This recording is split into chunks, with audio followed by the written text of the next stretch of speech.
Well, your boy was in the woods for like 10 days, and Trump is already threatening war on a new continent. Epstein's handler had a little security breach, and now more than 100,000 of his emails are online uncensored. And last week, tragedy struck in Minnesota as a church shooting forces us all to learn about online satanic murder cults. We've got a lot to talk about today, so pop down to the like and subscribe buttons while we roll the intro. Conspiracy theories are dangerous. Information is the oxygen of a democracy. It's so sacred we can't talk about it. So, last Wednesday, this terrible shooting happened at Annunciation Catholic Church in Minneapolis. It's all over the news. I'm sure you've heard about it.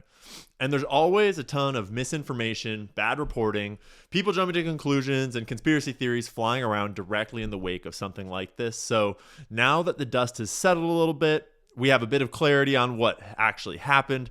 I'm going to compile everything that we know and can confirm at this point about the shooting and the shooter. And then we'll look at the key questions that we're left with and speculate a little bit about the tinfoil of what else might be going on. So on Wednesday morning at about 8:30 a.m., Robert Westman, who was trans and legally changed his name to Robin Westman, showed up outside the Annunciation Catholic Church with a small arsenal of firearms. He killed 2 children, one 8 years old and the other 10 years old, and injured 18 other people, including 15 children. Then, after about 2 minutes of shooting, he shot himself and was declared dead on the scene. Apparently, the church had a long-standing practice of locking the doors once mass had started, and Westman, not knowing that in his planning, was unable to get inside. This likely saved many lives because this was a well-planned and premeditated attack. Westman had actually drawn out maps of the inside of the church with seating arrangements, exits, and all the rest. So, had he been able to get inside, the tragedy would have been exponentially more horrible. Mainstream reporting about who the shooter was is problematic for a number of reasons. First and foremost, we are affirming his gender even in death, despite the fact that Westman himself wrote in his journals that he regretted transitioning, didn't want to be trans anymore, and wished he could cut his hair off.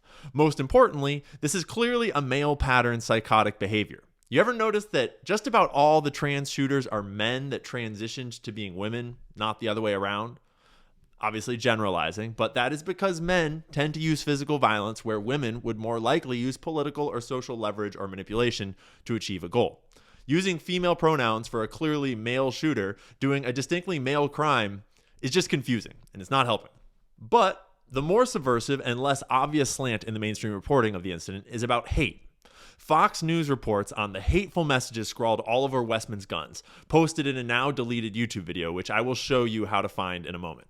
Yes, Westman's journals and guns were covered in phrases that would be classified as hateful. And I'm sure that hate isn't the worst word in the English language to describe a part of the inner workings of this sick and twisted man.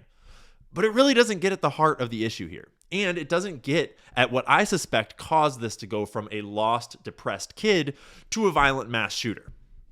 YouTube deleted Westman's account pretty quickly, but not before the internet managed to archive everything on it. He posted a 10-minute video showing his weapons and another longer video flipping page by page through his journal, which people are calling a manifesto. But really, there's no unifying ideology, there's no political creed, there's no revolution. It's just a lost kid who has severed every connection he once had to reality. And it seems clear to me, from having watched the videos and reading the text of his journal, that a more apt emotional description of Westman is emptiness. He seemed lost and entirely indifferent. Hate is an emotion that comes from caring deeply about something.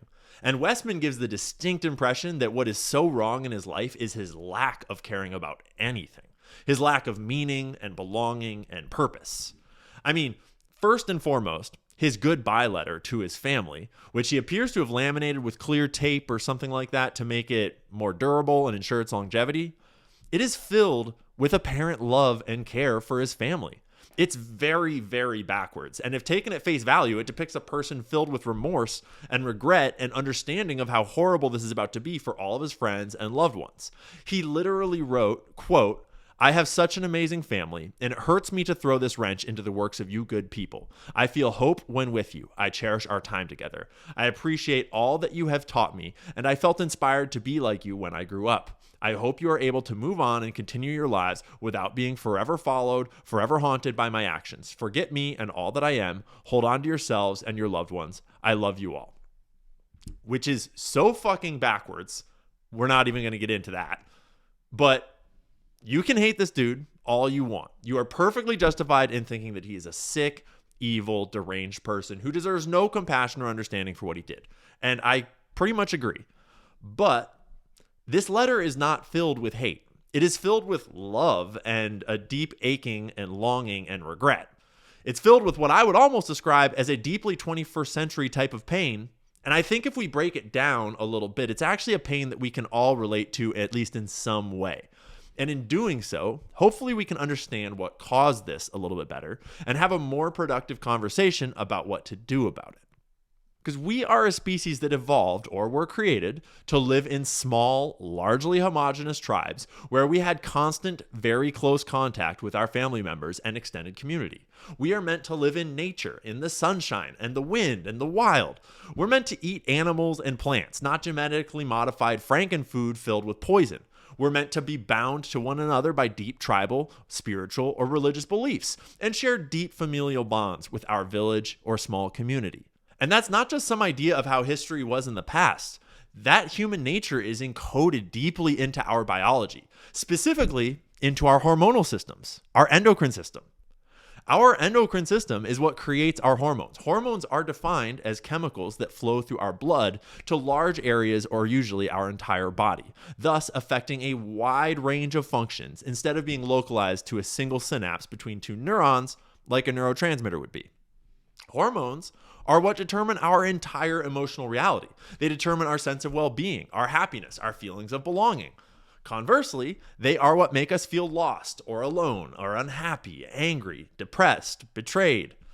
Obviously, the natural processes of the mind processing reality plays into our emotions in complex ways, but it is the release of hormones in response to our conscious experience that manifest the actual feelings that we live by.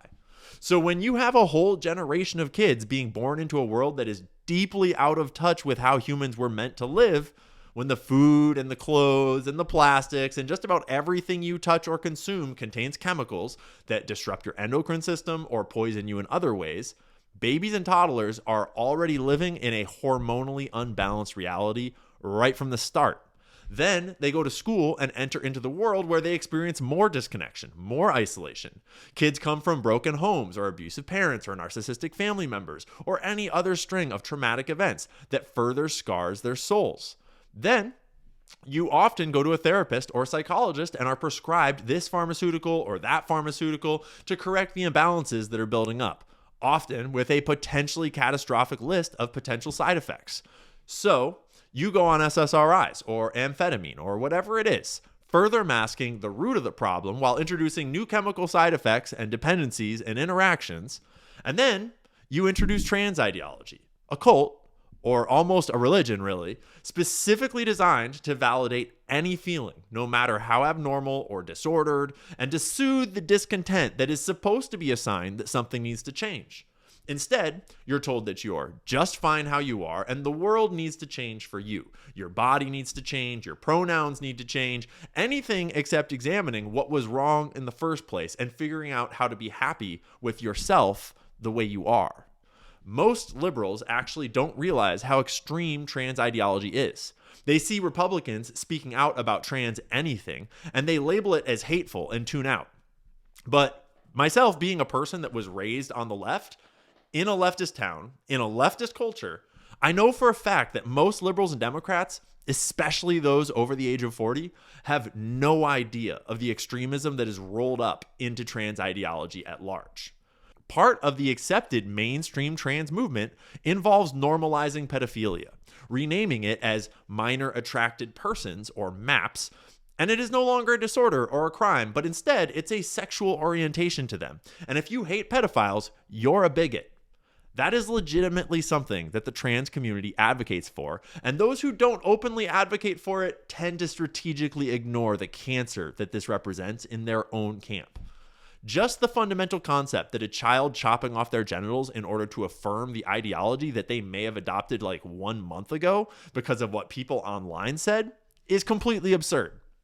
You aren't old enough to vote or drink or smoke or drive or basically make any important long-term decision for yourself. You cannot get a tattoo, but you can chop off an entire body part. But we wouldn't let a child chop off like one of their fingers, right? That would be unacceptable. That'd be super weird. That would be cause for intervention. But you can chop off your dick or tits. That's it. Those are the only acceptable ones, right? A lot of people on the left also don't realize how extreme and militant trans ideology has become. Andy No put together a great article about this shooting and the effect of mainstream endorsement of militant trans ideology as a key factor in causing tragedies like this. So this is from nocomment.com, ngocomment.com. Great article that summarizes the shooting, goes over the transition, some documents, some sources, and then highlights in March 2023, Minnesota's Lieutenant Governor, Peggy Flanagan, a Democrat, wore a shirt depicting a knife with the threat, "Protect Trans Kids." She wore it during a press conference celebrating Governor Tim Walz's executive order declaring Minnesota a trans refuge state. The shirt has become popular among radical trans activists, many of whom pose with weapons while wearing it, like this guy or girl or whoever that is. Goes into some other stuff, and this piece I want to highlight. The liberal media is complicit as well. Across the country, sympathetic outlets have run puff pieces legitimizing paranoia among trans radicals who claim they must form anarchist or communist militias and arm themselves to bash back against the U.S. government under President Trump. The violent imagery is widespread. Another common shirt they wear reads "Trans Rights" or else, accompanied by graphics of firearms. We got, and we got each other. Death before detransition, as they all pose with guns in front of a trans flag. Trans Day of Vengeance. Stop trans genocide. Trans Day of Vengeance, right. Just say when. And it goes on and on and on. But even all that doesn't get to the heart of what's going on here. There are a ton of trans people that don't commit mass shootings. Just being trans doesn't cause someone to go to a church and kill kids. That is something completely different. And I suspect that something else is actually two things. It's a dark web of online communities that groom vulnerable people to become sadistic, psychopathic killers and pedophiles. And it's drugs. And it is the combination of those two factors, with the already significant trauma that led to Robert wanting to transition to become Robin, and the wild hormonal imbalances that come with transitioning, that all came together to cause this tragedy. So first, the drugs. I noticed this comment in an X thread about the attack from Razzie Ann Berry, where she mentions that the video where Westman shows off his guns shows clear signs of akathisia. Now, if you're like me, you might have to look akathisia up. Akathisia is a movement disorder characterized by a subjective feeling of inner restlessness accompanied by mental distress and or an inability to sit still. Usually, the legs are most prominently affected. Those affected may fidget, rock back and forth, or pace, while some may just have an uneasy feeling in their bodies. It is commonly caused as a side effect of antipsychotic medication and SSRIs. Now, I'm not going to show any clips from the YouTube video where he displays his weapons because that video was removed by YouTube, and I assume that clips from it will probably trigger YouTube's censorship algorithms. I'm also not a doctor, and I have no position to diagnose anybody. But when you watch it, you can clearly see this inability to be still, this fidgeting and pacing. And beyond that, between the videos and the journals, you get a pretty clear sense that this person is deeply detached from reality and from consequences and from basically all meaning in general. I mean, just the basic act of killing innocent children is completely disconnected from any goal here. There is no part of the journals or manifesto, as far as I've seen, where he says why killing children will do anything to make the world a better or more right or fix some wrong that he experienced in his life. There's no motive other than to kill. And we will get to the satanic online grooming that likely happened in this instance in a minute. But a big part of this story should be SSRIs, as it always should be with every mass shooting. And yet, strangely, it never is. Are these mass shooters on SSRIs? We don't know, because that is privileged medical information, and mainstream news is almost entirely funded by the pharmaceutical industry these days. And so even if they could, they would never report on that. But I think there is a growing realization in America that SSRIs and mass shootings are linked, and we desperately need a comprehensive study that has access to the medical records of all of these shooters and can give us definitive data about the correlation between SSRIs and other medications and these types of horrible crimes. Little tangent here, but I have a friend who's in his 40s now. I'm pretty sure he's in his 40s. But when he was younger, he was an upstanding kid, had never committed a crime in his life, never gotten in trouble, but he hit a small patch of youthful depression and was prescribed SSRIs back in the early days of these drugs. The way that he tells the story, they sort of severed his connection to reality. All thought about consequence was gone, or rather, all fear of consequence was gone. Everything was just information, and he was overcome by a deep curiosity to play God, so to speak. So he got a knife and went to a local convenience store and robbed the place, just to see if he could, just to feel something. Again, a kid who had never committed a crime in his life. He talks about how on the drugs, he was able to act any way that he wanted. He felt invincible, and at the same time, as if nothing mattered. Nothing had any moral value as right or wrong. It was just things that happen. And since his first robbery went so well, he went and robbed another, and then another.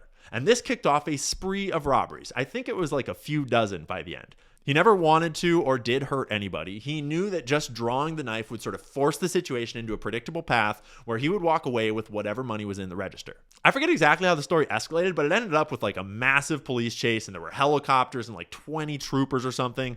And they eventually ran him down over an hour or longer police chase. And the whole time he just feels nothing. He's not scared. He's not worried about consequences. He's not angry that he messed up. He's not even really happy or excited. He's just driving one of the biggest police chases in the state that decade for no real reason. And he's got this thick New York accent, and when he tells the story, it's honestly hilarious in hindsight. It's totally fucked up when you put yourself in his or his parents' shoes at the time, but in hindsight, it's pretty funny, and I'm glad that he can laugh about it now years later. But anyways, he's eventually sent to prison for a bunch of years, and as soon as he gets locked up and comes off the drugs, everything that's happened hits him, and it's entirely obvious to him that it was the drugs. He has since done a whole bunch of research about it, and I hope that he tells the story in more depth in a book or something someday. It's just an anecdote, but it's instructive, and it's a good heuristic to work with here, because you can tell when you're speaking to someone who has this kind of glazed look in their eyes, the fake happiness that comes from these drugs. They certainly seem to work for plenty of people when no other medication does, but often it also seems to be a sort of surface happiness painted over top of a vast emptiness. And when you start to notice it, it can be pretty unsettling to be around. Sure, now all the pain or depression or trauma in your past that had been making you depressed doesn't seem to matter as much. You are detached from that hardship. But you're also detached from everything else. And this creates fertile ground for the second factor in this story. Online grooming in the darkest way possible. And this is what leads to the tinfoil, the MK Ultra conspiracy theories flying around, Manchurian candidates, and the technocratic agenda. We will get to that after we lay out this piece. Based upon some of the things that were scrawled onto the guns, it is clear that Westman had found his way into what is called the community, or the comm. Here is the official FBI PSA about the comm. It is a primarily English-speaking international online ecosystem comprised of multiple interconnected networks whose members, many of whom are minors, engage in a variety of criminal violations. Apparently, this first emerged as what is called HackerCom, as in a massive, loose community of online hackers doing cybercrime in all sorts of loosely affiliated groups. But that escalated to IRL, in real life violence between people in the group and outside of the group, and now it has spawned the darkest and most dangerous corner of all, ExtortionCom. ExtortionCom primarily involves the exploitation of children. Members extort minors, typically females, through threats of doxing, swatting, and in real life violence if members' demands are not met. This public service announcement, however, does not even begin to do justice to what this thing is. And I can't even really show sources on a bunch of what comes next because it is A, disgusting, and B, I'm legitimately worried that if I show any images or text on screen from these groups, it will get this video flagged or removed. But essentially, this is a network of online actors that target usually young girls, children, online. Girls are easier to exploit because of the many aspects of their typical nature. You first form a close online relationship with the victim by befriending them, giving them attention, connecting about what they're into. Usually a target victim will already be ostracized from people in real life and be seeking connection in the first place. And then, once a connection is established, you ask them to be your girlfriend. The entire purpose of the interaction is to eventually leverage it to get them to send nudes, and for you to learn personal information like address, phone number, family members, etc. Then, once the perpetrator has nudes and personal information, they are able to begin exploitation. This is usually things like send me more nudes, or I will send your nudes to everyone in your school or to your parents or whatever. Often it involves forced self-harm, like cut yourself on video and send me the video. The exploitation and blackmail usually escalates, with the goal generally being to achieve total control over the victim, who is increasingly more and more afraid that the perpetrator will destroy their life if they don't comply by sharing this growing body of compromising content with their families or friends. And ultimately, for some of the perpetrators, the goal is to convince the victim to commit suicide. And it works more often than you might realize. It is super dark and fucked up and hard to even talk about. By my understanding, some of the perpetrators might be getting monetary gain out of their victims, but I think that in most instances, it is literally just a sick game of power and extortion and sadism. And I'm sure there's all sorts of spin-offs and splinters among these groups doing all sorts of fucked up things, but that's the basic idea. And they're just targeting any old kid online. This is happening on Facebook and Twitter and Instagram and Snapchat. Many of the groups doing this blend with Satanism and other occult belief systems. Many of them target and involve trans people. If you want to know more about this super fucked up rabbit hole, this is the Twitter account to follow. Sundress Lady has been blowing the whistle on this for a while now and will teach you way more than you ever wanted to know about all of it. So anyways, we go into that super fucked up side quest because it would seem that based upon some of the things written on the guns and some of the accounts that Westman interacted with and followed online, that he was adjacent to some of these groups. I haven't seen any evidence that he was the target of extortion or anything like that, but there are definitely signs that there may be something else going on here. And this is the part where it gets really complicated and spooky, and it's time to get out the tinfoil. The normie right-wing commentators are all screeching that this is because of trans ideology and trans grooming, that trans people are all killers, and it's time to finally put an end to everything trans once and for all. And there's certainly a conversation there, but it's not really the one I think is most relevant or productive here. I absolutely agree that the explosion in the number of trans-identifying people is not a natural trend and is deeply problematic, indicative of social contagion. This graph, in case it's too small to see, shows the percentage of U.S. adults identifying as transgender by birth year, and it's sourced from CDC data. And this is exactly what my generation saw with eating disorders in mostly young girls. A social contagion. We are supposed to believe that Megan Fox has 3 trans children. In 2025, it's estimated that 1% of the population is trans, which is already a huge increase over just a few years ago. But that means that if this was something naturally occurring in these people and not socially conditioned, the chances of having 3 trans children would be 1% times 1% times 1%, which if you're not familiar with multiplying percentages, that equals 1/10,000th of a percent chance of having 3 trans kids naturally. But when you have celebrities all promoting something and the media all promoting something and the schools all promoting it and an entire cultural blackmail campaign to label anyone that speaks out as a racist, transphobe bigot, and in a lot of states, they'll threaten to take people's kids away and call it child abuse if you don't go along with the program, you wind up in a really uncomfortable place. Trans people are still people, and they still deserve love and respect, just like everyone else. I would love to live in a world where they could just chill out and go about their business like the rest of us, and it wouldn't have to be some big thing. But honestly, it's largely trans people that make it a big thing by pushing their ideology on everyone else, by acting out and honestly just trying to promote the idea of being trans to other people's kids. Like, one thing that I never hear trans people address is this logical fallacy in their whole brand strategy. I think we can all agree that being trans is super hard. It's a hard life. I mean, that's the whole point of being trans, right? Like, correct me if I'm wrong in the comments, but from a trans perspective, you're in the wrong body and it's super fucking depressing. And trans suicide rates are so high that it's literally preferable to chop off your dick and pump yourself full of dangerous hormones than to go on living in your natural body. right? Like, that's gotta suck. I'm being kind of crass, but that's kind of the idea, right? And let's just take that perspective as truth for a second. Let's walk a moment in trans people's shoes.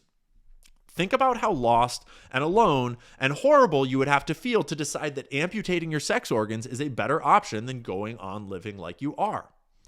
And so, if that's the case, then why would a trans person ever promote the idea of being trans to someone else? Why the fuck would you ever wish that fate on another person? Like, from trans people's own perspective, one of the central claims of the trans identity is that being trans is a really fucking hard life. That's like being born with Crohn's disease and having constant pain and digestive issues and possibly needing drugs and surgery down the line just to live a somewhat normal life, and then waking up one day and being like, you know what? Everyone should experience this kind of suffering. I wish that a bunch of normal kids could know what it's like to live this super hard, painful life that I live. Like, what the fuck is that, guys? The very idea that trans people have one of the strongest marketing departments and have a militant political coalition promoting them is fundamentally disgusting and also super suspicious, right? Like, do I believe that there are genuine trans adults out there and that they should be able to do what they want with their bodies? Like, yeah, honestly, you do you. It's 2025, whatever. You're an adult. Like, honestly, if you're not hurting other people and just want to live as normal of a life as you can, I want whatever makes you happiest and feel most fulfilled. As long as you're not expecting other people to pretend that science isn't real or that it's okay to teach kids how to give fellatio in grade school, like, whatever. But do I also think that there is a coordinated, nefarious political faction operating in the shadows to fund and push this movement in order to divide and destroy American culture? Yeah, absolutely.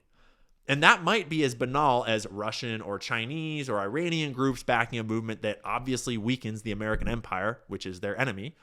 Or it might be our own global deep state of satanic pedophiles wanting to destroy the fabric of strong and healthy culture and pit us all against one another. I don't know. But I know it's not organic. And we haven't even started talking about all the endocrine disruptors in our food and chemicals in our clothes and daily lives, the PFAS in our water, the poison in your menstrual products. I could make an entire series on all the fucked up chemicals that are messing with kids' hormones. And the amount of money riding on the conversation, not noticing the correlation between chemicals and the number of gender confused kids in this country is in the billions. It's insane. And so to this point, it's worth noting that Robin Westman regretted being trans. In his journal, he wrote, quote, "I am sick of my hair. I want to chop it off. I only keep it because it is pretty much my last charade of being trans. I am tired of being trans. I wish I never brainwashed myself. I can't cut my hair off now because it would be an embarrassing defeat and it might be a concerning change of character that could get me reported." The number of kids that have been lied to and misled and brainwashed into thinking that mutilating their body or making irreversible changes to their endocrine system will solve their teenage angst or make them feel less lonely is a tragedy. And over the next decade or two, we are going to have a lot of young men and women waking up from this spell that they are under and coming to very hard terms with the choices that they made, often when they were still children, that had no sense of the gravity of that choice, and they had no adults around them that protected them from this. That's going to be such a tragedy, and my heart goes out to those poor kids. And not if they do shit like this, but I'm worried that some of them might, because this is how lost that must make you feel. This is at least how lost it made Robert, whoever, feel. But all of this is not the point that I want to talk about right now. Right now, I want to talk about tinfoil and Robert Westman's journal. Most of the journal that Westman showed in the video published on YouTube was written in a sort of half-baked code, kind of. He was using the Cyrillic alphabet, but writing with English spelling and grammar. So just writing in English, but swapping the characters of the alphabet out for Cyrillic, which is Russian. So the internet has been hard at work translating all of the pages, and it reads like the diary of an MK Ultra subject. Like, there's no way around it. It reads like MK Ultra. And here's just one. Quote, "I don't know why, but sometimes I feel like I am being controlled by this computer. I feel like this device is making me write my thoughts. This notebook is just a way to organize my thoughts, my will, and my soul. I sometimes think that I am being tested. And if some higher mind is watching me, checking how I will behave in different situations, and if I pass the test, then maybe I will be freed." Further down it says, "I try to act correct, But what does correctly even mean? Who sets the rules of the game? Sometimes it seems to me that I don't exist at all, as if I am just a character in someone else's game or program. Like my whole life is just an illusion and everything around me is fake. I try to touch objects, to talk to people, but inside I feel emptiness. It's as if the world is just a decoration and I am just an actor playing a role written for me. And I feel so lonely. I feel like I'm going insane. One of the most revealing pages is this drawing of him looking in the mirror and seeing a demon reflected back at himself. Scrawled across the page in Cyrillic, it says, "Who? When will this end? Help me. I don't want to. Help. Kill yourself. Kill yourself."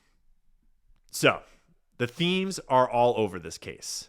Satanic imagery, occult symbolism, an online presence in extremely niche corners of online subculture, and directly adjacent to other accounts that are clearly affiliated with 764 and these other pedophilic and grooming cults. Idolization of other mass killers, a progressively paranoid and fatalist ideology that is not really political in nature at all even. He had written things like "Kill Trump" and "6 million was not enough" on his guns, but when you actually look at all of the writing together, all of the symbols and the phrases on the guns and in the journals, paired with the act of killing Catholic children at his old school, there's no left or right-wing ideology here. There's no real substance that you could actually call a manifesto. It's just chaos. It's just a deeply confused and paranoid adolescent mind twisted up into so many knots of spiritual disconnectedness that it really does feel like a lost boy who is groomed by culture from loneliness to transgenderness to deeper and deeper isolation, who found some truly dark places on the internet to search for the missing belonging that he craved. And I think it is very likely that he wound up being groomed into deeper and deeper madness, and ultimately to the point of committing this final act of evil. And I think it's quite likely that that grooming was done to him by members of these online cults. Although so far, to be clear, we have not seen any conclusive evidence that that was the case. That is just my theory. And this is where we finally get to the part of the story that matters most to all the rest of us going forwards. Aaron Cohen, an ex-Israeli Special Forces agent, is now rolling out the next phase of digital mass surveillance. Pre-crime is officially here, and the fight for freedom finally enters its final phase. Correct. I am now about to launch Gideon, America's first ever AI threat detection platform built specifically for law enforcement. It scrapes the internet 24/7 using an Israeli-grade ontology to pull specific threat language and then routes it to local law enforcement. It's a 24/7 detective. It never sleeps, and it's going to get us in front of these attacks. Would it have picked up on this, do you think? 100%. I wish my program would already be up. We're not launching until next week. I've got a dozen agencies on board, Trace. I just unloaded a major Northeast agency with over 2,700 sworn. This is America's early warning system. This is America's early warning system. Pre-crime. The idea that you could surveil everyone all the time to the point of being able to predict crime and stop it before it happens. It's the ultimate dystopian future, and it has been the goal of the technocrats for a long time now. Because imagine a world where horrible crimes like this don't happen. Imagine how great it would be. Just ignore the fact that now you can be convicted of a crime for posting the wrong tweet or liking the wrong comment or logging into the wrong message board. If this is allowed to happen, political dissidents could be targeted at will and locked up for crimes that they haven't even committed. There is a whole genre of dystopian literature dedicated to this very concept, the concept of the thought crime. To an American, there's just about nothing more repugnant than the idea of policing thought. But to an Israeli, well, it's pretty much just par for the course. Don't look at what medications the shooter was on. Nobody talk about SSRIs. Don't look at the violent cultural undercurrents in the trans movement at large, you fucking bigot. Don't examine what in our society has so many young people feeling lost and depressed and hateful. Don't solve any of the underlying issue. Nah, fuck it. Let's just ignore all that and forge straight ahead into totalitarian thought dictatorship where Israeli tech companies constantly watch your every move and have the authority to raid your house and lock you up if they think that you might do something that they don't like at some point in the future. That sounds like a really great way to handle the situation. And for a long time, a lot of people have been speaking up about this. Every one of these mass shootings helps the technocrats push their agenda more and more and more. And at a certain point, I've got to wonder, who is 764? Like, who is behind these online satanic grooming gangs? Is it all entirely organic?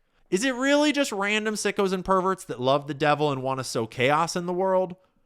Or is it possible that there are state actors involved? Is it possible that there are intelligence agencies embedded in them and actively trying to tip the scales towards the chaos that will help usher in their technocratic agenda? I don't have any evidence one way or the other, and frankly, I don't have the spiritual fortitude to do the deep dive into this story that I would need in order to look for evidence. So I'm just going to stay out here and trust my gut. And my gut is telling me that nothing about this story is natural. And now, on to all the other stories of the past week or two while I've been out in the woods. Overshadowed by all the sensationalist news in the cycle last week, tensions between the US and Venezuela have been peaking for a couple of weeks now, and last week Trump deployed an entire fleet of battleships and a nuclear submarine to the Caribbean off the coast of Venezuela as a direct threat to Nicolas Maduro and his regime. And if you don't know how scary nuclear submarines are, there's a Johnny Harris video all about them that you should definitely watch if you want to know what the end of the world looks like. In response, Maduro declared that he was calling on the entire nation of Venezuela to mobilize and arm themselves to fight the Americans should they try anything. He cited this insane figure that they were going to mobilize 4.5 million militia members to fight America. Now listen, Venezuela's total population is only about 30 million people. So Maduro is claiming that he's arming and mobilizing like 15% of his total population, including women, children, elderly, etc., which is obviously just a made-up number, not based in reality. But it sends the message. He ain't fucking playing around. Now, this whole story is extremely complicated, and there's a ton of backstory that you need to understand in order to appreciate the nuances of the American propaganda and the historical context around Venezuela and all of that. And I'm working on a whole deep dive on the situation that I'm hoping to have out sometime this week. But suffice to say that despite what the Trump administration says, this is not about drugs. The Pentagon does not actually care about the relatively small amount of cocaine that is trafficked through Venezuela towards the US. They don't even really care about the violent gangs and migrants that Venezuela has unleashed into our country over the last 6 years or so. They care about oil. And Venezuela is sitting on the largest untapped oil reserves in the world, and Chevron misses the good old days when they had unrestricted access to it. Venezuelan people be damned. So, Maduro is certainly a shitty dude, and he might be involved in drug trafficking, although I'm not entirely convinced. The U.S. empire is certainly shitty and is just rebooting its tried and true formula for regime change in Latin America. Everything about the story is fake and stupid and being done for sleazy ulterior motives, mostly all having to do with money, power, and ultimately oil. So, more to come on that front this week. In other PSYOP news,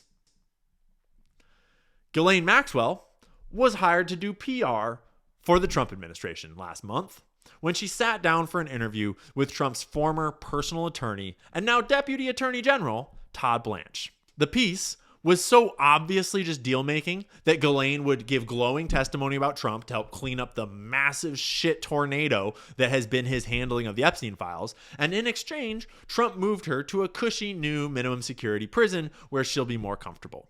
I'm sure that she's also angling for a pardon by the end of his term. But the whole situation is just so insane from start to finish, and the response from Trump supporters was one of the most depressing things you could ever watch. Like, let's be clear.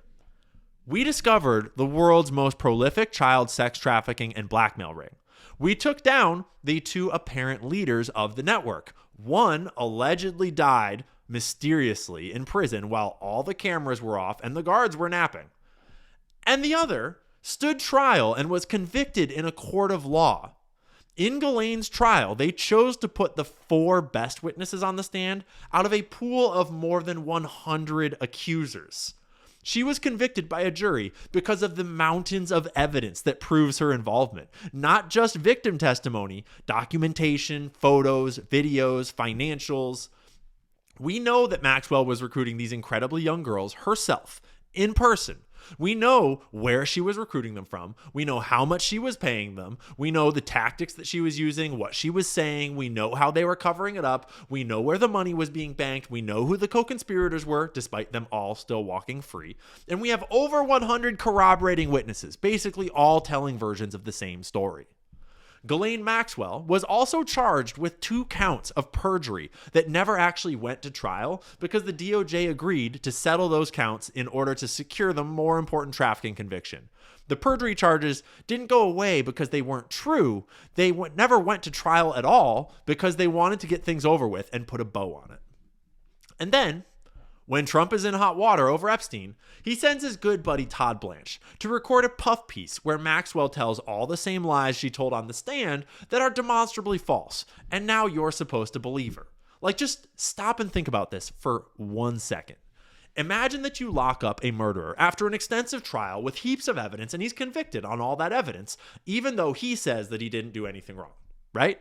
And then a year later, you go to him in jail and say, "Hey, did you do it?" And he says no. And so you're like, oh shit, dude, this dude must be innocent. He says he didn't do it. Case closed. Let's get this guy out. Set him free. He's all good, bro. That is what this thing with Ghislaine is. Okay? Here are just a couple of the blatant lies that Ghislaine told in her testimony. She said that there were never any cameras inside of any of Epstein's homes, and certainly never in any inappropriate places like a bedroom or a bathroom. She said this multiple times in very explicit and detailed language, like here, where she said, quote, "No cameras anywhere outside of possibly things that I would consider normal. So the garage gate, something like that. A front door." Todd adds, outside, like security cameras? Yeah, security cameras. And again, here, as just one more example of several where Todd Blanche said, "But from what you know, you do not believe a camera exists," or a video camera or a camera that takes pictures inside of any of his residences. Correct. Despite the fact that we have literal photos of cameras in his bedroom, right? Despite the fact that the FBI confiscated binders of photos and videos on CDs from Epstein's mansion when they raided it and reported finding hidden cameras throughout the house. That is just scratching the surface of the evidence of video cameras and sexual blackmail that we have. Ghislaine also claimed that she never recruited anyone from Mar-a-Lago, which is where Virginia Giuffre was recruited from.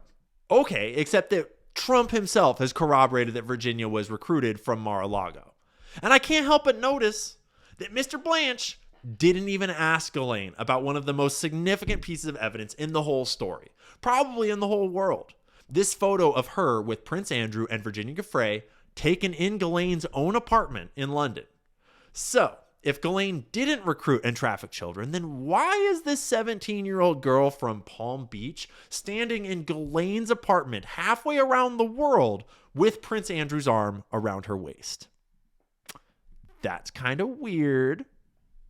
Well, Ghislaine's answer has always been that it's a fake photo. Prince Andrew ran with the same line, which is probably the best that they can do, seeing as there's no other possible explanation for its existence. But that photo has been extensively verified by forensic experts, by the photographer that originally broke the story, by a whole host of analysis. It's a real photo. Quote, "The photograph also had a stamp that reads 000 number 15, 13th March 01.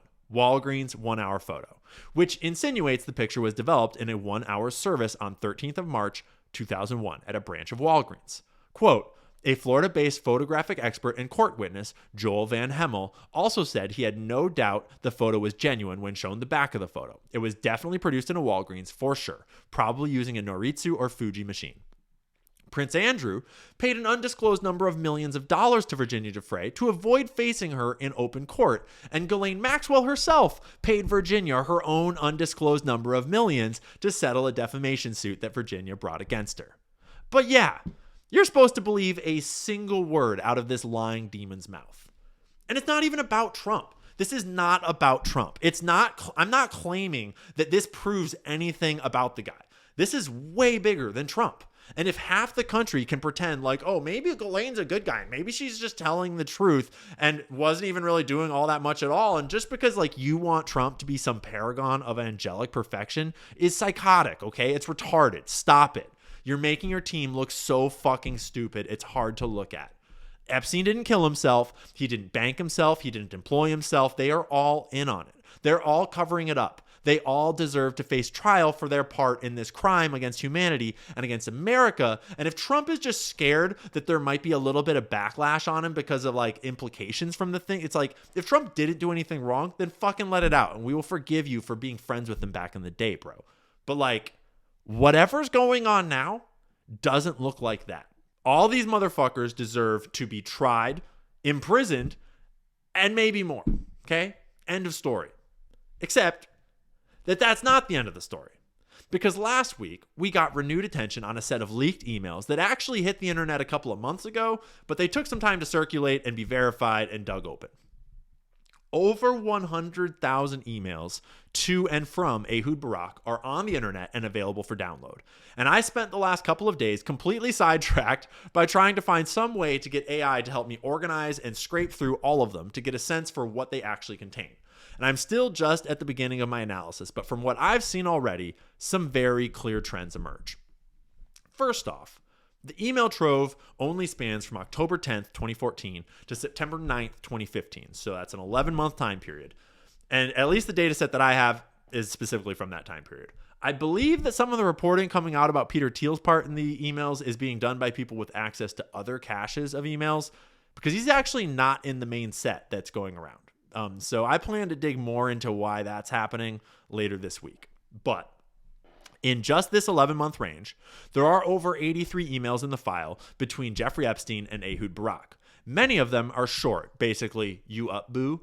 And many of them are asking to speak on the phone instead of over message, because these guys weren't dumb. They knew that their correspondences might one day wind up in the hands of some asshole like me and get plastered all over the internet, okay? But it is readily apparent that these guys were working closely together on intelligence operations. Many of these emails are about organizing meetings with powerful individuals, gaining access, and exploiting relationships. Many of them are about money and investments. One big one that's mentioned repeatedly throughout this batch of emails is Reporty, which is a cyber tech company, an Israeli cyber company that's now known as Carbine 911. It has been extensively reported on by Whitney Webb. This is an Israeli military intelligence cyber startup that Ehud and Epstein eventually wound up investing in alongside Peter Thiel's Founders Fund, who invested $15 million in 2018. Jeffrey Epstein also invested $1 million in the company as early as 2016, using a bunch of offshore shell companies set up by Ehud Barak to hide Epstein's involvement in the deal. Johnny Vedmore has done extensive reporting on Nicole Junkerman, who is at the center of this whole piece of the story, and we will probably report more on her and on it over the coming weeks. I also put up a video the other day about an online intelligence service that Ehud Barak was apparently subscribed to for at least $3,000 annually that sent him regular reports about powerful people of his choosing all around the world. And the pattern of those reports indicates that he was paying to keep tabs on the Clintons through Hillary's 2016 campaign, tech moguls like Bill Gates and Jeff Bezos, politicians like Vladimir Putin and Benjamin Netanyahu, as well as a bunch of other powerful people. There's a lot more to dig up in these email leaks, and I'll be publishing more about it as I dig deeper into them. There is a lot more going on, a lot of important stories that I just don't have time to give the coverage they deserve right now. Trump is going socialist and nationalizing part of Intel in a financial deal that I don't think we have the full story on yet, so I'm going to wait to report on it until we get more of the picture. The CDC is apparently in open revolt against Bobby Kennedy. Head of CDC, Susan Menarez, either resigned or was fired and then resigned, or is refusing to resign. The reporting keeps on changing, and now a whole bunch of CDC staff are apparently walking out in a form of protest against Bobby. But behind the scenes, it seems like, as usual, it's just big industry interests throwing a temper tantrum that someone has the audacity to ask them if they've ever conducted any safety studies on any of the poisons that they are feeding to us and injecting into us. And it's all just evil, greedy men that don't want the gravy train to end, from my perspective. I don't know. I'll keep my eyes on the story and maybe do a more thorough investigation into it in the coming weeks if it heats up. There were also a ton more stories out of and surrounding Israel over the last weeks, from the demons double tapping a hospital. This article says 4 strikes, but it's because it was actually 2 double strikes, one and then like 10 minutes later, the next. Then they tried to play possum on the PR apology tour as if they hadn't just done it intentionally to kill medical personnel and journalists.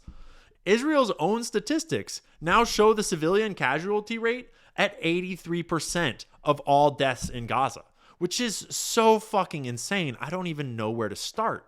I mean, anyone with eyes knows that that's what's been going on since October 7th and long before.